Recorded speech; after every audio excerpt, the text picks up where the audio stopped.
Sono tanti i commenti negativi che sono arrivati da parte di diversi esponenti della politica e del sindacato per quanto successo ieri con l'inchiesta denominata la Corte dei Miracoli,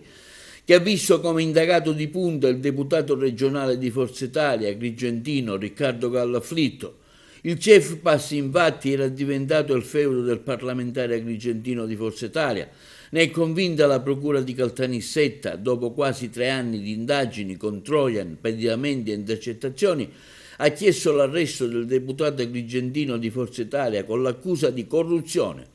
Un ente pubblico, il Centro per la Formazione Permanente e l'Aggiornamento del Personale del Servizio Sanitario, divenuto terreno fertile per mantenere, se non addirittura crescere consenso ed elettorato, come per i pubblici ministeri guidati dal procuratore Salvatore De Luca attraverso incarichi, nomine, favori. L'ipotesi della procura nissena è questa: il direttore Sanfilippo avrebbe aperto le porte dell'ente assecondando ogni desiderato dell'onorevole,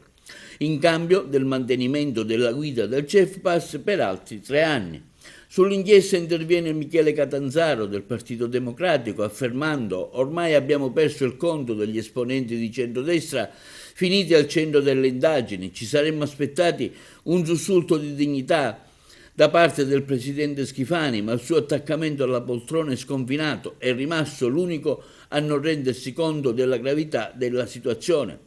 Al dibattito interviene anche la CGIL di Agrigento, che esprime forte attenzione e preoccupazione per gli sviluppi dell'inchiesta giudiziaria, che secondo quanto riportato dagli organi di informazione coinvolge il CEFPAS di Caltanissetta e anche l'ASP di Agrigento, dirigenti pubblici ed esponenti politici.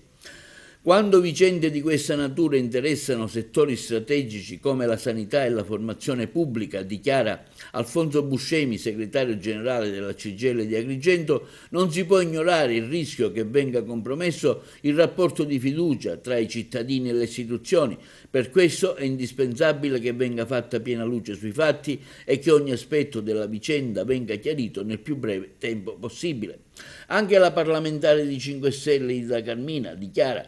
anche oggi ci siamo svegliati con un nuovo terremoto giudiziario che coinvolge il CEFPAS di Caltanissetta, per il quale sono state richieste 8 misure cautelari nei confronti del deputato regionale di Agrigento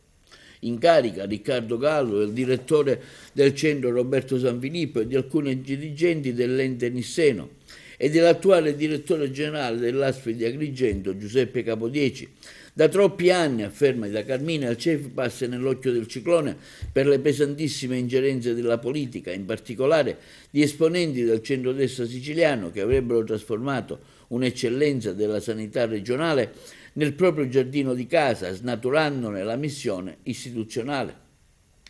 Ritengo pertanto doveroso che sia revocato o sospeso l'incarico al direttore generale dell'ASP di Agrigento Giuseppe Capodieci fino al pieno chiarimento della sua posizione. Annuncio fin da ora, afferma Carmina, la presentazione di un'interrogazione parlamentare per verificare la regolarità delle procedure relative ai bandi per appalti, al conferimento di incarichi o contratti di lavoro o altro su cui possa gravare il sospetto. Intanto si terrà il prossimo 11 giugno presso il Tribunale di Caltanissetta l'interrogatorio preventivo dell'onorevole Riccardo Gallo Afflitto, per il quale la procura nissena ha chiesto il carcere con l'accusa di corruzione.